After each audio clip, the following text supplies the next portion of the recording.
Que a graça e a paz de Cristo esteja com todos os irmãos. Nós vamos pegar o finalzinho do capítulo 6 de Marcos. Ficaram faltando aí 4 versículos para nós terminarmos o capítulo 6, mas hoje o foco será o capítulo 7. É só porque realmente eu não quero deixar passar nenhum versículo deste precioso evangelho. Se os irmãos estão recordando, há 15 dias atrás nós falamos sobre Jesus andando sobre as águas, se encontrando com os discípulos num barco que estava numa tempestade, chegando do outro lado, tudo certo, tudo bem, tudo tranquilo. E quando eles chegaram do outro lado, foi isso aí que aconteceu, que você vê a partir do versículo 53 de Marcos 6, que eles chegaram em Genezaré, onde atracaram. Saindo eles do barco, o povo logo reconheceu Jesus. Isso é muito importante. Era um povo que sabia quem Jesus era. Nós precisamos saber quem Jesus é. E eles, sabendo quem Jesus era, percorreram toda a região e começaram a trazer em leitos os enfermos e os levavam para onde ouviam que Jesus estava. Então nós temos que fazer a mesma coisa, conhecer Jesus e, sabendo onde tem gente enferma, inclusive espiritualmente, levar essas pessoas para onde Jesus está. Onde quer que ele entrasse, nas aldeias, nas cidades, nos campos, nas praças, eles colocavam os enfermos, pedindo-lhes que os deixasse tocar ao menos na borda de sua roupa. E todos os que tocavam nela ficavam curados. Então, eis aí o poder de nosso Senhor e Salvador, Jesus Cristo. Que isto não seja apenas uma palavra lida, mas que a gente resolva crer de coração no que está escrito aqui. O Senhor Jesus é aquele que cura, o Senhor Jesus é aquele que sara, o Senhor Jesus é aquele que, acima de tudo, salva e dá a vida eterna.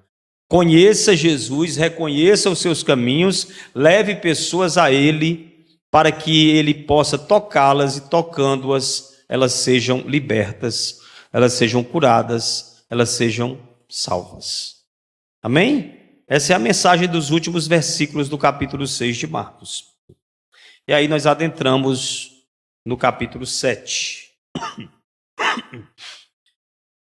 O capítulo 7 é um capítulo que vai falar principalmente do que está ou do que é o nosso coração, o coração humano.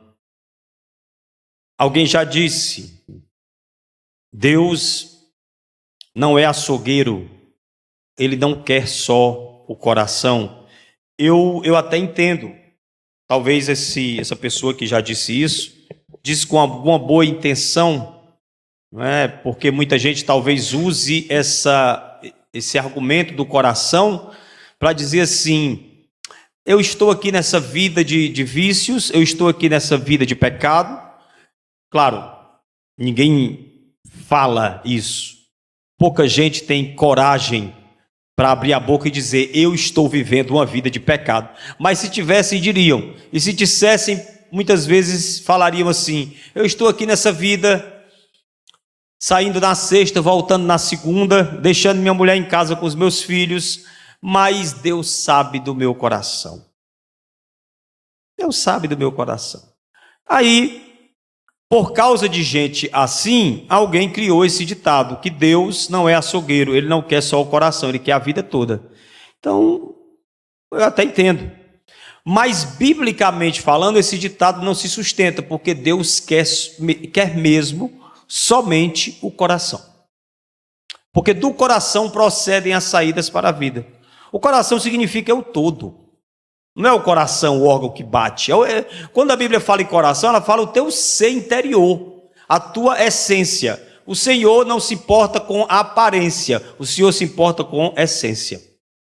Alguém também com alguma malandragem pode dizer, se o Senhor não se importa com a aparência, eu, mulher, vou à igreja de biquíni, porque o Senhor não se importa com a aparência. Ora, essa pessoa está revelando não a aparência errada, ela está revelando que dentro dela tem uma essência errada.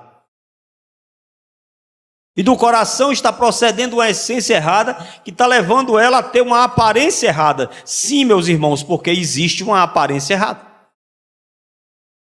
Até para os mais liberais de nós aqui, os mais liberais de nós aqui, não achariam sensato que houvesse uma mulher de biquíni agora sentada aqui em um dos nossos bancos.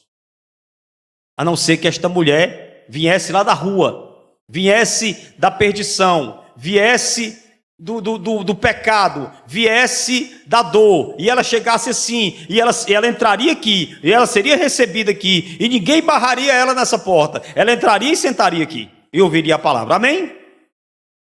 Mas uma pessoa que já é crente, já pensou? Resolver vir para cá assim dessa forma? Então existe uma aparência que é correta. Existe um jeito de se vestir que é correto, sim. Mas esse jeito de vestir que é correto, ele deve brotar do coração. E alguém que não está, por exemplo, se vestindo corretamente, é um sinal de que o coração muitas vezes está longe de Deus, porque quer seduzir, porque quer mostrar, porque quer agradar, ou porque quer agradar a outro, ou quer agradar a si mesmo. Quer mostrar para alguém, ou quer mostrar para si. Algumas pessoas se vangloriam dizendo assim, eu não me visto para os outros, eu me visto para mim. Está errado também. Tem que vestir-se para Deus. Parece até que o sermão é sobre roupa, mas é porque essa história de roupa é uma questão assim que parece ser menos importante, mas ela cabe muito bem quando a gente explica as coisas do coração. Para que a gente não exagere, para que a gente não vá nem para um lado nem para outro, para que a gente não use a verdade bíblica a nosso favor, no sentido de usar a verdade bíblica para satisfazer o capricho que eu tenho. Então, meus irmãos, por exemplo, ainda nessa questão de roupa, né? Eu, obviamente, não sou contra que o homem use bermudas, mas eu acho que não seria muito sensato que eu estivesse aqui de bermudas. E eu acho que, não sei se seria espiritualmente pecado, mas talvez isso desviasse a atenção dos irmãos. E às vezes, que coisa estranha o pastor de bermuda. Então, eu preciso examinar o meu coração. Quando eu estou me vestindo, eu preciso examinar o meu coração. Ah, é só quando eu estou me vestindo? Que conversa tão superficial, ô pregador. Está falando só de roupa. Eu estou falando de uma coisa tão superficial, porque eu estou dizendo que até nas coisas mais superficiais, o nosso coração está envolvido. Imagine nas coisas mais profundas. Pastor Queiroz, quando fez a oração, falou assim, que o Senhor nos revele para que estamos aqui, por que estamos aqui. Então, esse aí é um motivo, é uma questão mais profunda para a gente tratar aqui nessa noite. Por que você está aqui? Você veio para cá por quê? Veio para agradar alguém? Veio obrigado? Né? Veio porque você acha que Deus vai olhar para você e dizer assim, muito bem, não perdeu o culto. Você veio porque você acha que Deus tem uma lista de frequência, Ele tem um anjo secretário com o diário na mão para assinar, para ver quem faltou no culto de hoje. Você veio por isso? Para depois você alegar para Deus, Senhor, nunca faltei um culto. Foi por isso que você veio? Você veio porque você tem medo de ir para o inferno? Você veio porque você quer encontrar alguma coisa que te agrade? Você quer encontrar alguma coisa? Ah, porque eu tenho uma irmã lá que canta tão bem que eu quero ir ver essa irmã. Eu não conto as vezes que eu já ouvi fulano de tal canta tão bem. Eu não sei, irmão, se está errado dizer isso não. Eu não sei, eu não estou dizendo que está errado não. A questão é que eu dizia até hoje na escola bíblica à tarde, você não está aqui para ser agradado, porque você está aqui para prestar culto a Deus. Quando você examinar o seu coração, você tem que ver se é isso que você está buscando. Eu estou indo ali, passar aquele tempo ali, para prestar culto a Deus, entendendo o que é culto e entendendo quem é Deus. Eu vou até lá fazer isso. Por isso que eu dizia também hoje à tarde na lição, que não faz muito sentido quando alguém diz assim, hoje eu gostei do culto.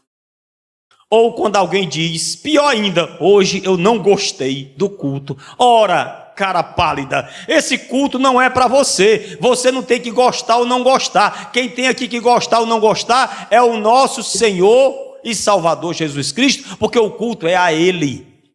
Você está aqui para cultuar. Você não está aqui para assistir um espetáculo. O centro dessa reunião é nosso Senhor e Salvador Jesus Cristo. E se assim não está o seu coração, e se não é assim que o teu coração te traz para cá, o teu coração está com motivação errada. Então é de coração que nós vamos falar hoje. É de coração que o Senhor Jesus Cristo fala hoje. É do coração que Ele fala hoje. É do que está no teu interior. É do que só o Senhor sabe, muitas vezes, mas você sabe na maioria das vezes. Você sabe. Você sabe por que você se veste. Você sabe por que você se penteia. Você sabe por que você escolhe aquela roupa. Você sabe por que você passa aquele perfume. Você sabe por que você sai da sua casa e vai para determinado lugar. Você sabe. Você sabe. Então hoje essa mensagem é para despertar em nós um sentimento de quê, meu Deus? Um sentimento de contrição, um sentimento de dor, um sentimento de arrependimento, um sentimento de clamor. Senhor, pelo amor de Ti mesmo, conserta o meu coração. Porque eu vou logo revelando aos irmãos. Você mesmo não tem poder de fazer isso. O pregador hoje me fez entender que às vezes meu coração está com o caminho, a direção errada. Então eu vou corrigir. Você não consegue. Você não consegue. É preciso clamar ao Senhor. Senhor, dá-me um coração igual ao teu. Se o Senhor não der, eu não vou conseguir. Eu não vou. Se o Senhor não der, Senhor, um coração para mim igual ao teu, eu vou pregar pensando assim: tomara que os irmãos gostem da pregação. Tomara que no final alguém me elogie. Se o Senhor não me der um novo coração, eu vou ficar pensando: Senhor, agora a mensagem é gravada. Tomara, Senhor, que lá tenha não sei quantas mil visualizações.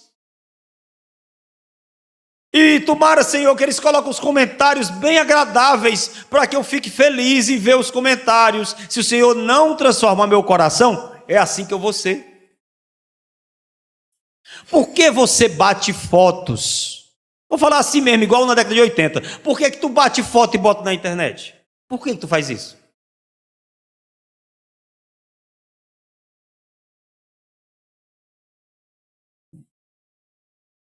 Isso diz muito do coração, mas eu não posso dizer, tá certo, meu irmão? Eu não posso dizer do teu coração, porque só há um que conhece os corações. Embora eu creio que Deus dá o dom a certas pessoas de discernir corações. Eu creio. Não para que elas machuquem os outros, mas para que elas ajudem os outros. E digam: meu irmão, será que você não está fazendo isso aqui? É por esse motivo? Meu irmão, parece-me que o Senhor me revela que tu estás fazendo isso por este motivo. O que você me diz? Aí de repente a pessoa vai dizer: rapaz, não é que é mesmo? O Senhor falou contigo mesmo sobre mim. Eu creio que isso pode acontecer. Mas é raro. É raro, sabe por que é raro? Porque quase não precisa. Porque a palavra de Deus, ela é como uma espada de dois gumes que penetra entre as juntas e medulas e revela os sentimentos e as intenções do coração. As intenções do coração.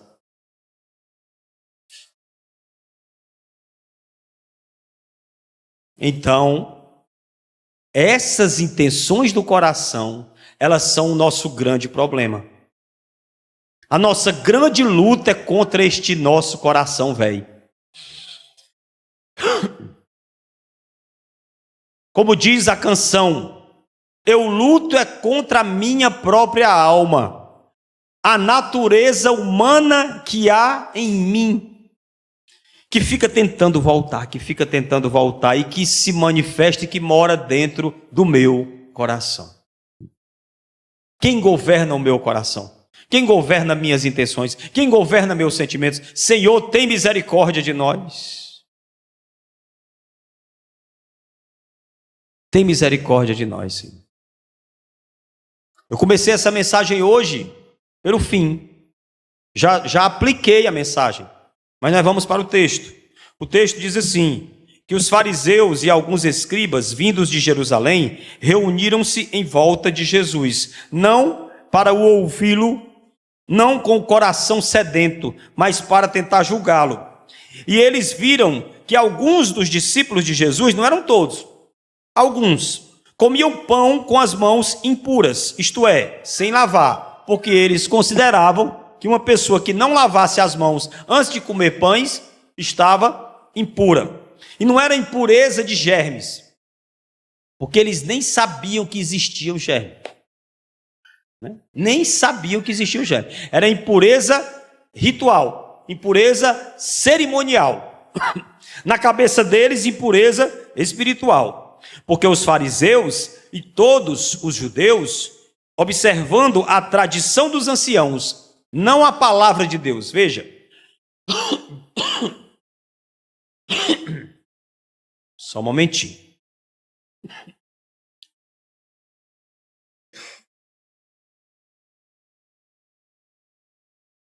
O que eles observam é a tradição dos anciãos e não a palavra de Deus. E observando essa tradição, não comem sem lavar cuidadosamente as mãos. Quando voltam da praça, não comem sem se lavar. E há muitas outras coisas que receberam para observar, como lavagem de copos, lavagem de jarros, vasos de metal e camas. Então, esses homens davam uma grande importância para o lavar de mãos e para o lavar de objetos pessoais. Porque se assim eles não fizessem, eles entenderiam que estavam impuros. Quando eles viam os discípulos de Jesus sem fazer, acusaram Jesus disso, de que estava ensinando o erro para eles. Teus discípulos não estão fazendo o que deveriam. Veja o que é que eles acham que eles deveriam fazer. Veja com que eles estão preocupados, com aparência, com mãos limpas, com mãos lavadas, com copos lavados, com camas lavadas. Estão preocupados com isso aí, com o exterior. Estão preocupados só com o que é para mostrar. Eles estão só querendo mostrar. Fosse nos dias de hoje, com uma mão eles se lavariam, com a outra eles bateriam uma selfie, mostrando, purificando as mãos, purificando o copo, lavando a cama, para o Senhor. Será? Vamos lá. Os fariseus e os escribas perguntaram a Jesus, diante disso, por que os seus discípulos não vivem conforme a tradição dos anciãos, mas comem com as mãos impuras? Aí eles fazem essa pergunta. Por que eles não vivem conforme a tradição dos anciãos? Na própria pergunta já está a resposta. Porque eles têm que viver conforme a palavra de Deus e não conforme a tradição dos anciãos. Não é a tradição que nos sustenta, não é a tradição que nos orienta, não é a tradição que é soberana sobre nós, mas sim a palavra revelada de nosso Deus. Ah, toda tradição é ruim? Não, tem tradição que é boa. Tradição que é boa. Fazer um culto num horário tal é uma tradição. Escolher um horário para um culto é uma tradição. Você pode mudar o horário do culto livremente. Não existe uma lei que diga, uma regra na Bíblia que diga que o culto tem que ser tal hora. É uma tradição. Você pode mudar e ela pode ser boa. Não tem problema. Agora, tem tradição que pode ser ruim. Quando é que uma tradição é ruim? Quando ela quer ultrapassar a palavra de Deus. Quando ela faz você quebrar um princípio da palavra de Deus, por causa da tradição, você quebrar um princípio da palavra de Deus. O exemplo que eu dei aqui no princípio, não é? O exemplo que eu dei no princípio aqui. Uma mulher entrando aqui de biquíni. Se for uma irmã, isso não ficaria nada bem. Tinha algum problema muito sério com essa irmã. Muito sério. Agora, se for uma pessoa que vem da perdição, que vem do pecado, e aí não é tradição que alguém entre aqui de biquíni, é? É não, né? Mas aí alguém, por não ser tradição que alguém entre aqui de biquíni, alguém lá fora ia impedir. Você não vai entrar, porque aqui é a casa de Deus, e aqui você não entra. E a pessoa querendo entrar, deixa eu entrar, chorando. A pessoa está chorando, eu estou criando aqui uma história. A pessoa está chorando, eu quero entrar, eu estou sedenta, eu quero ouvir a palavra, eu não tenho outra roupa para vestir. E aí a pessoa, pela tradição, impede esta mulher de entrar. Ou seja, essa pessoa está sendo diabólica. Essa tradição passou a ser diabólica, porque está impedindo alguém de entrar em contato com a palavra de Deus dentro da igreja. Então a tradição nunca pode se sobrepor, nunca pode ser superior ao que está na palavra de Deus. E a palavra do Senhor diz: venha a mim, cansado, abatido. Você não precisa se ajeitar primeiro para vir a mim, não. Venha como está. A palavra de Deus diz: venha como está, mas a tradição muitas vezes diz: não, primeiro se arrume, depois você vem, sim ou não? Então, se essa tradição passar por cima da palavra de Deus, ela tem que ser quebrada. Tem que ser quebrada. Então, os discípulos não vivem conforme a tradição, e os caras estão perguntando para Jesus: por quê? Por que eles comem com as mãos impuras? Que preocupação! Que assunto importantíssimo, que coisa medonha, como se diz. Estão impressionados, escandalizados, porque eles não comem, porque eles comem sem lavar as mãos. Aí Jesus responde diretamente assim, com uma palavra que está lá em Isaías. Bem profetizou a respeito de vocês, bem profetizou Isaías a respeito de vocês, hipócritas. Como está escrito: este povo me honra com os lábios, mas o seu coração está longe de mim. Em vão me adoram, ensinando doutrinas que são preceitos humanos. Sabia, fariseus, sabia, escribas, vocês sabiam que quando Isaías escreveu isso, ele estava falando, sabe de quem? De vocês. Uma pedrada, uma paulada. Um direto no queixo destes homens, que ficam ouvindo aquilo ali, e que Jesus chama claramente de hipócritas. Eu quero parar um pouquinho nessa palavra agora. Hipócrita significa ator, tá certo? Ator. Hipócrita, irmão, olha, presta atenção, isso aqui, essa parte é importante, não que as outras não sejam. Tem gente que fala assim, principalmente depois de uma mensagem que nem essa de hoje: do que eu adianta eu estar na igreja? Do que eu adianta eu estar na igreja se eu não estou nem com vontade de estar lá? Eu não quero ser hipócrita. Não, você não está sendo hipócrita. Quando você está aqui sem vontade de estar, você não está sendo hipócrita. E quando eu fiz aquelas perguntas no começo, se você se identificou com alguma delas, eu não quis dizer que você só viesse para a igreja se você estiver com o coração completamente perfeito, não. Pode vir com o seu coraçãozinho errado mesmo. Venha obrigado. Pode vir, venha para agradar alguém, venha. Porque em algum momento o Senhor falará contigo e converterá o teu coração.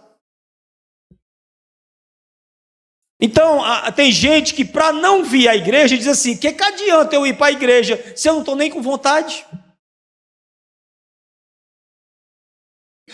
Pois infarta.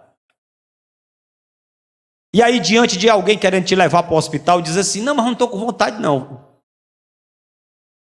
Hum? Tem esse negócio de vontade, não. Tem que vir para cá. Tem que se reunir, tem que ouvir a palavra. Isso não é hipocrisia. Isto não é hipocrisia. É outra coisa, é incoerência. É falta de vontade. É falta de um coração convertido ao Senhor. É falta de alguma coisa, é um problema também. Mas hipocrisia é outra coisa. Hipocrisia, nunca se esqueça o que é hipocrisia. Hipocrisia é o que faz o ator. O que é que o ator faz? Ele interpreta um personagem para ser visto por uma plateia, esperando dela o aplauso e o reconhecimento. Esse é o hipócrita. Então, quando eu prego aqui, e eu espero o reconhecimento, e eu espero que os irmãos gostem, e eu espero o tapinha nas costas, e eu espero as milhares de visualizações e os comentários elogiosos, eu não estou passando de um miserável, de um hipócrita. Quando você vem para cá, pensando assim, eu vou lá porque eu quero que os irmãos me vejam lá e não me julguem, você é um hipócrita. Eu vou cantar lá na frente, vou cantar bonito e vou cantar bem, e o pessoal vai ver como eu canto bem. Hipócrita. Hipócrita. Isso é hipócrita. Hipocrisia é isso aí. É você querer mostrar algo para alguém visando o aplauso, o reconhecimento, o elogio, o louvor. Por isso que Jesus falou, quando vocês orarem, não façam que nem os hipócritas, porque os hipócritas, eles oram na praça, para todo mundo ver, para ser visto pelos homens, e para os homens os louvarem, para os homens os reconhecerem, para os homens dizerem, olha como eles são santos, como são piedosos, olha como eles oram. Aí Jesus falou, eles já receberam a sua recompensa. Qual foi a recompensa dele? O louvor dos homens. Grande coisa. Grande coisa. Eu não estou dizendo que é errado botar foto na internet, não, irmão. Mas é porque esse exemplo é maravilhoso. Esse negócio de foto na internet aí mostrou o coração humano. A pessoa, você quer ser bonito? Você acha feio? Quer ser bonito? Bota uma foto na internet. Se acha feio, quer aumentar a tua autoestima, como eu falo por aí, que eu nem acredito nesse negócio de autoestima, aí você quer aumentar a tua autoestima, você bota uma foto lá, tu pode ser feio como for, tu vai ver, lindo, linda. Aí a pessoa vai dizer, linda é você. Somos nós. Irmão, me desculpe, mas isso aí é a definição de hipócrita. Essa é a definição de hipócrita. Mostrar alguma coisa para alguém para poder receber um elogio. E isso bate tão forte nas pessoas que são carentes. Tem gente que é uma carência medonha. Ninguém reconhece o que eu faço. Aí precisa estar dizendo, irmão, eu fiz isso, fiz aquilo. Um relatório do que eu fiz aqui, que é para ver se, pelo amor de Deus, alguém diz alguma coisa boa para mim. Meu irmão, Deus te vê. Tua raridade não está naquilo que você possui. E nem que pode fazer. Isso é um mistério de Deus com você. Você é um espelho que reflete a imagem do Senhor. Não chore se o mundo ainda não notou. Já é o bastante Deus reconheceu o teu valor. Irmãos, incrível, por incrível que pareça, essa letra está correta. Correta. É Deus que te olha. E Deus te olha lá no banheiro. Deus te olha no assento. Me entenderam, irmão? Deus te olha lá. Aí você fica todo se pavoneando, não sei o que, eu quero parecer. Não, mas é para mim. É errado também. É um hipócrita de si mesmo. Um ator que fica interpretando uma peça diante do espelho para bater palma para si mesmo. De todo jeito está errado. Senhor, tem misericórdia de nós, né, irmão? Senhor, tem misericórdia de nós. Que, eita, como é difícil escapar disso. Vocês pensam que eu estou falando daqui, do alto de uma plataforma, diante de um púlpito, me achando melhor do que vocês? Não, eu sou igual a vocês. Senhor, tem misericórdia. Eu tenho o gol filmado, irmão. Eu tenho o gol filmado. Que eu já saí mostrando para as pessoas o meu gol que eu fiz. Até nessas pequeniníssimas coisas nós somos hipócritas. Que queremos mostrar alguma coisa. Senhor, conserta o nosso coração. Para que a gente não honre a Deus apenas com os lábios, mas o coração não esteja longe dele, mas o nosso coração esteja perto do Senhor. Para que a gente não adore a Deus em vão.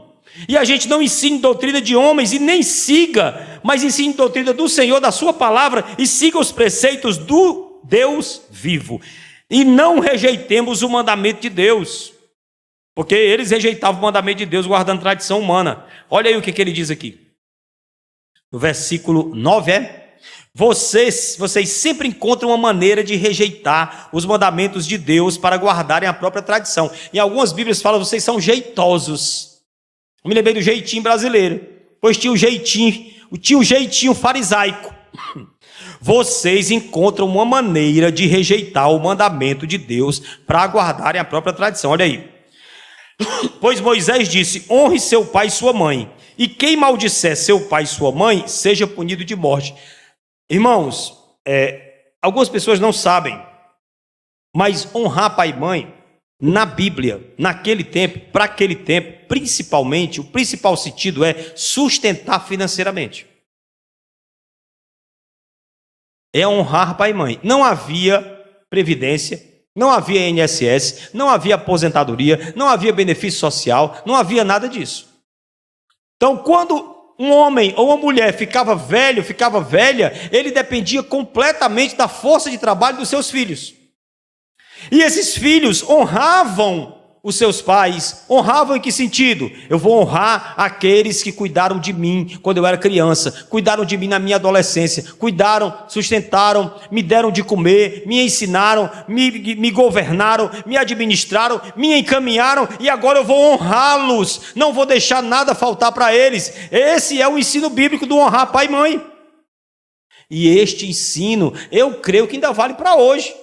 Por mais que possa ter ainda algum pai, ou parece-me que é uma tendência, né, deste momento que nós vivemos atual, dessa era que nós vivemos, que os pais tenham mais dinheiro que os filhos. Infelizmente, os pais têm mais condição financeira do que os filhos.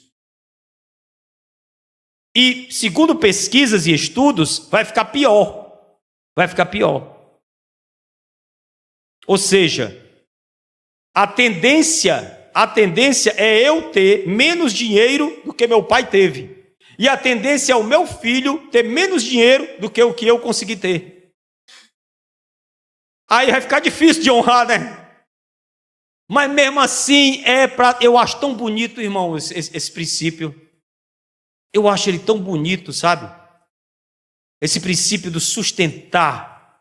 E não somente do sustentar com dinheiro, sustentar com presença, sustentar com atenção, levar um pai ao hospital, ir com ele junto, ir com a mãe ao hospital, acompanhá-lo. Quantos idosos eu vejo sozinhos diante das máquinas, daquelas máquinas dos caixas eletrônicos, os coitados não sabem fazer, não sabem mexer, chega um, enrola, chega outro, dá um golpe, não tem um filho ali para ficar junto daquela pessoa.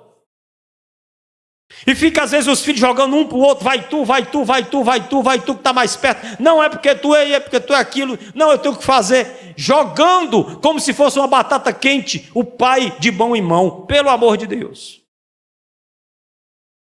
Isso não é atitude de crente. O cuidado que um crente, que um salvo deva ter com seu pai, deve ser algo sublime, deve ser algo lindo, deve ser algo grande. Os irmãos concordam? Faz sentido? Mas nosso egoísmo muitas vezes faz com que a gente não faça nem 1% do que é para fazer. Pois era para honrar o pai e para honrar a mãe. Sabe o que eles faziam? Versículo 11. Eles inventaram uma tradição. Eles diziam assim: se alguém disser a seu pai ou sua mãe, a ajuda que você poderia receber de mim é corbã, isto é, oferta ao Senhor. Então vocês o dispensam de fazer qualquer coisa em favor do seu pai ou da sua mãe, invalidando a palavra de Deus por meio da tradição, que vocês mesmos passam de pai para filho e fazem muitas outras coisas semelhantes. Vou explicar. Era assim. Eles criaram, não sei de onde, uma tradição com cara de lei. Criaram uma tradição com cara de lei. Porque homens são especialistas em fazer isso. Esses dias, meu irmão, eu vou ser antiético aqui um pouquinho. Esses dias eu vi, eu não vou ser tão antiético, eu não vou citar o nome da igreja, mas eu vi uma notícia, um vídeo, onde um homem presidindo uma assembleia de uma grande igreja condenava os pastores porque estavam usando barba. Isso não pode, isso é um negócio da admissível, eu não me lembro das palavras exatas dele, eu só sei que ele estava condenando porque os pastores atualmente estavam usando barba, porque barba é pecado. Então, eu já li um estatuto de uma igreja que dizia assim: o homem não pode usar bigode porque existe uma casta de demônios que se esconde dentro dos bigodes dos homens. A calça jeans é um tecido que foi criado pelo diabo. O jeans é um tecido criado pelo diabo. Portanto, não pode usar. Já teve isso em estatuto de igreja. Tradição. Nós citávamos até a nossa própria igreja. Nós já tivemos uma tradição que não era assim. Não era uma coisa ditatorial, não era uma coisa opressiva. Mas, por exemplo, toda Santa Ceia, todo mundo estava de branco. É até bonitinho, né? Não é bonitinho? Eu acho que seja, talvez seja. Pode ser, pode não ser, não sei. Depende do gosto, pode ficar legal. Mas, se em algum momento, veja só, se em algum momento alguém que não chegasse de branco fosse impedido de cear, esse que impediu é um fariseu hipócrita, um escriba como esse aqui, porque atropelou a palavra de Deus com uma tradição criada por homens. Aí eles criaram uma tradição chamada Corban, da língua lá deles lá. Corban significava dedicado. Então, eu dediquei, olha a malandragem, todos os meus bens, todos os meus pertences estão agora debaixo da tradição da Corban. Tudo que eu tenho não é meu, é de Deus. Eu uso, mas não é meu, é de Deus. Parece ser bonito, não é não? Aí, quando um pai ou uma mãe estavam passando necessidade, aí eles diziam assim: papai, eu não posso lhe dar, porque não é meu, é de Deus. Deixava o pai passar necessidade, deixava o pai e a mãe passar fome, porque dizia que o que ele tinha, ele não podia dar, porque não era dele, era de Deus. Um imundo desse. Eu estou dizendo assim porque Jesus disse também. Jesus disse que fazendo isso eles invalidavam o mandamento. O mandamento dizia: honra teu pai e tua mãe. E maldito será aquele que não fizer isso. E vocês inventaram uma lei que passa por cima desse mandamento. Vocês não têm vergonha na cara, não? É isso que Jesus está falando aqui. Vocês invalidaram a palavra de Deus por meio da tradição, que vocês passaram de pai para filho, e vocês fazem muitas outras coisas. Não é só isso que vocês fazem, não. Eu estou citando só um exemplo. Vocês fazem muitas outras coisas semelhantes. E aí, quando ele convocou agora a multidão outra vez, Jesus primeiro se dirige aos fariseus, aos escribas. Agora ele vai chamar a multidão. E ele diz assim para a multidão que estava ouvindo aquela conversa todinha: escutem vocês todos, multidão, e entendam, não existe nada fora da pessoa que entrando nela possa contaminá-la. Aí ele está se referindo à poeira, né? Porque os fariseus passavam, pegavam numa poeira de gentil, areia que é de povo que não tem pacto com Deus. Isso aqui me contamina, eu tenho que me lavar. Não, isso não contamina. Jesus está falando, essa areia, essa poeira, essa sujeira que fica na pele, não contamina o homem. Aquilo que vem de fora não contamina, mas o que sai de dentro é que nos contamina. O que sai. Quando Jesus diz que o que sai é que nos contamina, eu fico pensando, tentando raciocinar de uma maneira lógica. Se o que sai é o que contamina, é porque dentro de nós já nascemos o quê? Contaminado. Ele está revelando, vocês já estão contaminados por dentro e precisam ser purificados por dentro e não por fora. Vocês estão se purificando por fora, ensinando os outros a se purificar por fora, brigando comigo porque os meus discípulos não se purificam por fora e vocês não estão se purificando onde deveriam, que é por dentro.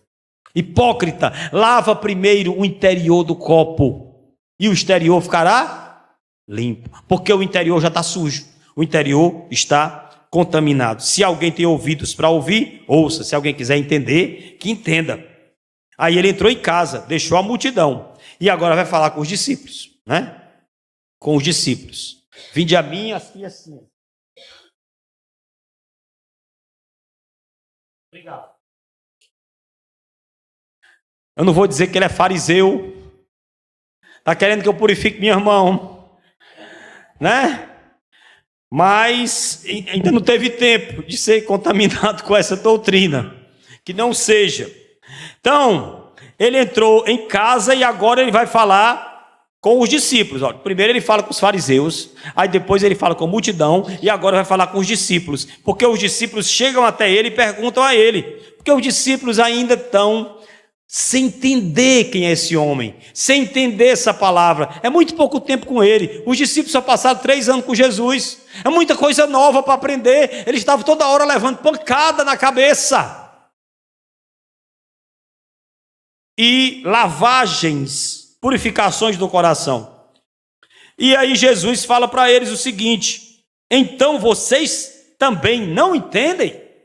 Vocês não entendem, não compreendem que tudo que está fora da pessoa, entrando nela, não pode contaminar? Porque tinha alguns discípulos, vocês viram no começo, os fariseus disseram, alguns dos teus discípulos não se lavam. Significa que outros se lavavam, né? E se mantiveram ainda cuidando e preservando tradições judaicas. Inclusive Pedro disse, eu nunca comi coisa comum e imunda. Isso já depois de Jesus ter ressuscitado. O Pedro ainda mantinha aquela lei da abstinência de não comer certo tipo de comida. E aí Jesus falou, vocês não compreendem que o que está fora não pode contaminar? Sabe por que não pode contaminar? Verso 19, porque não entra no coração dela. O que pode me contaminar é o que está no meu coração. Mas o que você come, o que você bebe, entra no estômago e depois é eliminado, vira excremento, não tem poder de te contaminar. Aí vem o gaiato. Então eu vou encher a cara de álcool, porque o álcool, essa garrafa de uísque está fora de mim e ela não me contamina, porque Jesus disse que o que está fora, vindo para dentro, não. Ora, essa pessoa já está revelando que está o quê? Contaminada. Quando ela está falando, está saindo de dentro dela uma palavra e um pensamento que por si só está contaminando-a. Que é o vício, que é a dependência, que é a prisão, que é a idolatria. Porque, irmãos, você sabe qual é o único pecado que existe? Idolatria. Porque você coloca uma etiqueta, isso aqui é meu Deus. Essa cachaça é meu Deus. Essa mulher é meu Deus. Esse trabalho é meu Deus. Essa fama que eu tenho é meu Deus, a música é meu Deus, esse filho é meu Deus, esse time de futebol é meu Deus. Pelo amor de Deus, como eu tenho pena, como eu tenho pena, uma mistura de pena com raiva. As pessoas vão para os estádios, viajam sei quantos quilômetros, as pessoas abrem a boca e dizem assim, eu deixei de comprar o leite do meu filho para ver esse time sem vergonha. Bem feito! Bem feito que perdeu. Porque colocou no time a etiqueta de Deus. O único pecado que existe é a idolatria. Cuidado com a idolatria. Alguém que diz assim, eu vou tomar essa garrafa toda de uísque, é porque é o idólatra do álcool. Alguém que só faz o que quer, é um idólatra, sabe de quem? De si mesmo. Irmão, só existe, eu cheguei à conclusão, só existe um mandamento, que é a primeira frase dos 10, que diz, não terás outros deuses diante de mim. Eu, o único Deus, fui eu quem te tirei da terra do Egito. Eu, não há outro além de mim. Que o Senhor inculque essa palavra no nosso coração. E assim Jesus considerou puro todos os alimentos. Aí, meu irmão, não tem para onde correr. Considerou puro todos os alimentos. E dizia, o que sai da pessoa, isso é o que contamina. Porque de dentro do coração das pessoas, olha o que é que sai do seu coração, filho. Do meu. Da onde, olha aí o que é que vem do nosso coração. Já está lá, não entrou. Já está lá, viu? Não entrou. Por isso o que contamina não é o que entra, porque não entrou, já nasceu lá. Ó, e depois se manifesta com mais força à medida que você vai crescendo. Ó, maus pensamentos, imoralidades sexuais, furtos, homicídios, adultérios, avareza, maldades, engano, libertinagem, inveja, blasfêmia, orgulho e falta de juízo. Que desgraça que é o coração humano.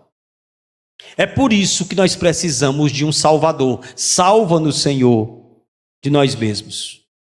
A Letícia cantou, eu cansei de ser eu mesmo. Que nós cansemos de ser nós mesmos. Nós possamos um dia dizer como Paulo e com verdade, não vivo mais eu, mas é Cristo quem vive em mim. Todos estes males, o último versículo para terminar, todos estes males vêm de dentro e contaminam a pessoa. Eis aí o que Cristo diz sobre o nosso coração. Pelo menos o que a minha limitação permitiu que eu pudesse hoje trazer aos irmãos como pregação da palavra de Deus nesta noite. E que o Senhor nos abençoe, que o Senhor nos guarde, que o Senhor nos cure, que o Senhor tenha misericórdia de nós, que o Senhor conserte o nosso coração. Amém e amém.